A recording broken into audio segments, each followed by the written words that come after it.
I've just concluded a brief but very successful meeting with the President of the Republic of Kenya, His Excellency William Ruto, and with the members of our respective delegations, and I'm here to tell you briefly of its outcome. I must, at the outset, welcome warmly once again President Ruto and members of his delegation to Ghana and to Jubilee House, the seat of our nation's presidency. We thank him for graciously making this visit to Ghana and honoring us with his presence. The purpose of this visit by the Kenyan president is to reaffirm the ties of cooperation and the bonds of friendship that our two countries attach to our relations with each other, especially at this time of great turbulence in global and continental spheres. Those relations were forged in colonial times in the common struggle of our two peoples to free ourselves from the yoke of colonialism and imperialism and create the conditions for lives of dignity and freedom for ourselves. In each succeeding generation, we rededicated ourselves to strengthening the ideals and values that animated that struggle. Ghana and Kenya established diplomatic relations shortly after Kenya gained her independence in 1963 and have been active participants in regional and international fora, collaborating on issues of mutual interest such as peacekeeping, regional integration, and sustainable development. Trade and economic ties between our two nations have been growing steadily over the years, with cultural exchanges fostering a deeper understanding and appreciation of each other. We've supported each other on various international platforms, including within the United Nations, the African Union, and the Commonwealth,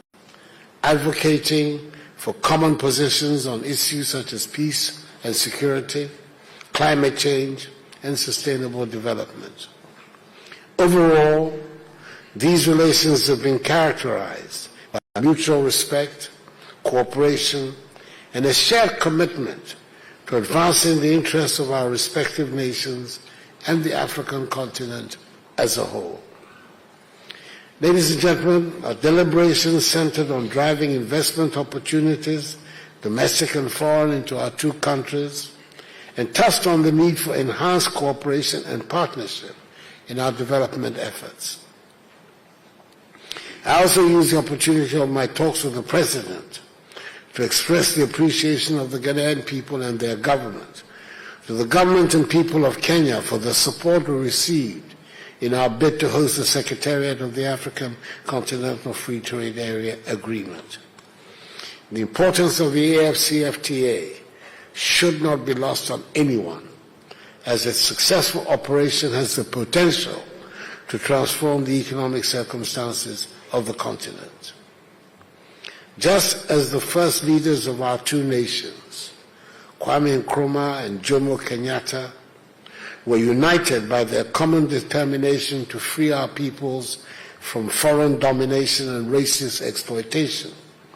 so we are united in our determination to win the battle for rapid economic development by helping to intensify the value-adding industrial transformation of our economies, anchored on the things we make and grow. It is this transformation that will give us the best opportunity to derive maximum benefit from our abundant natural resources and from our participation in the AFCFTA, and help bring prosperity and progress to our peoples. We acknowledge the significant strides made in our bilateral relations, particularly with the agreement on visa waivers for all categories of passports, and further agreed to work assiduously to promote trade and investments,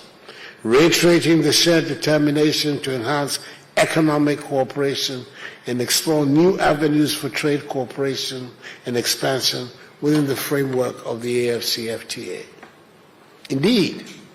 the participation of Ghana Kenya, and 6 other countries in the Guided Trade Initiative of the AFCFTA will stimulate intra-African trade, amplify our competitive advantage, and solidify our status within the global market. The GTI has enabled Ghana, for instance, to make significant inroads into the East African market, notably into Kenya and Tanzania. Over 700 AFCFTA certified products from Ghana, such as cosmetics, processed foods, beverages, coconut oil, shea butter, and garments, have been targeted at the AFCFTA market under the Guided Trade Initiative. We've also explored in greater detail possibilities of cooperation between Ghana and Kenya for the mutual benefit of our two peoples. The discussions in the areas of education, trade and industry, agriculture, defense cooperation, immigration, environment, science and technology, petroleum and hydrocarbon resources, tourism and security were held in an atmosphere of brotherly cordiality and fruitful exchanges. We also deliberated on several memoranda of understanding on various areas of cooperation between Ghana and Kenya, of which 2, namely the MOU on Binational Commission, the MOU on cooperation between the Ghana Institute of Management and Public Affairs and the Kenya School of Governance, have already been signed. The MOU between the Association of Ghana Industries and the Kenya Association of Manufacturers, the MOU between the Ghana National Chamber of Commerce and Industry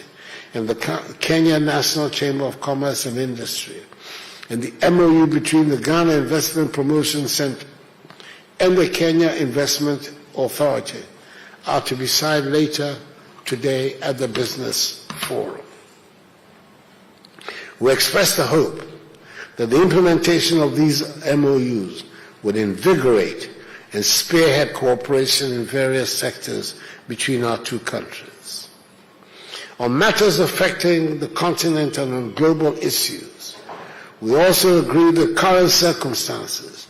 demonstrate the urgent need to put back on the global agenda the demand for the reform of the United Nations, especially the composition and structure of the Security Council, on the basis of the African Common Position on UN reform, as enunciated in the Ezulwini Consensus. We also reiterated our common call for urgent, rapid reform of the international monetary system to facilitate equity and fairness in the operation of the system, to enable African countries gain easier access to capital to finance their development. We also stress on the need for Africa to take steps to address this issue on the principle of God helps those who help themselves, by calling for African countries to invest 1/3 of their sovereign reserves in African multilateral institutions such as the African Development Bank and the African Export and Import Bank, Afro-Exim Bank, in order to strengthen their balance sheets to help them mobilize more resources to finance Africa's development.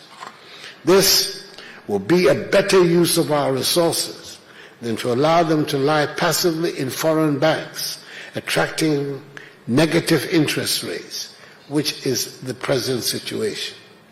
This repeats the call made by Ghana at the last AU summit in Addis Ababa on 18th February 2024, which Kenya wholeheartedly supported. On the vexed matter of climate change, we restated our determination to help realize the global commitment of halving emissions by 2030 and attaining neutrality by 2050. We, however, believe that a balance must be struck and maintained between social, economic, and environmental imperatives so as not to jeopardize Africa's prospects for development. We also call on the developed nations of the world, responsible for 76% of carbon emissions, as against Africa's 4%, to honor their commitments to the developing countries of the world to assist in the fight against climate change, as agreed at both COP21 in Paris and COP26 in Glasgow. We reaffirmed our strong support for the Nairobi Declaration that emanated from the 2023 Africa Climate Summit, which elaborated Africa's perspective on the green transition. Towards the realization of the 2030 United Nations Sustainable Development Goals, we touched on the need to promote a more equitable world by accelerating, even at this critical juncture, the processes relating to the accomplishment of the 17 goals. I noted the long-standing and excellent tradition of cooperation between Ghana and Kenya in various international fora, including the United Nations and the Commonwealth, and expressed the desire for such cooperation to continue. I thus saw the support of President Ruto for the candidature of Ghana's dynamic Minister for Foreign Affairs and Regional Integration, the Honorable Shirley Ayoko Botchwey, for the position of Secretary General of the Commonwealth at the forthcoming election for the position, to be held during the 2024 Commonwealth Heads of Government meeting Shogun in Samoa later this year in October. I indicated to President Ruto that we in Ghana continue to reinforce our commitments in international peace and security, especially in helping to end the scourge of terrorism and violent extremism on the continent. We reject wholeheartedly the recent trend of coups d'etats and unconstitutional changes in Ghana that are threatening to derail democratic gains on the continent, especially in West Africa. It is our firm belief that stable democracies can help unleash the energies of the African people to inspire the transformation of the continent, and we are thus prepared to work with Kenya to advance the cause of democracy in Africa and around the world. I wish to reassure President Ruto that Ghana will continue to collaborate with Kenya to find solutions to challenges such as the eradication of widespread poverty, elimination of irregular migration, insecurity and human rights violations, terrorism and violent extremism, human and drug trafficking, piracy, as well as climate change and its attendant negative impact on the environment and livelihoods. Mr. President, Ghana is determined to deepen her democratic governance, strengthen her institutions of accountability, and put her economy on a strong platform for rapid development. The vision remains that of a Ghana beyond aid, a self-reliant democratic Ghana that has freed herself from a mindset of dependence, aid, charity, and handouts, and is determined to make intelligent, disciplined use of her considerable resources as the basis for her growth and prosperity. In conclusion, I wish to express my sincere gratitude to President Ruto for honoring us with his visit to Ghana. Your presence, Mr. President, has deepened the bonds of friendship between our two nations and set the stage for even closer cooperation in the years ahead. As we look to the future, let us seize the opportunities that lie before us and continue to work hand in hand for the prosperity and well-being of our people. Ghana stands ready to strengthen her partnership with Kenya in pursuit of our shared aspirations for a stronger Africa and a fairer world. Ladies and gentlemen of the media, I thank you very much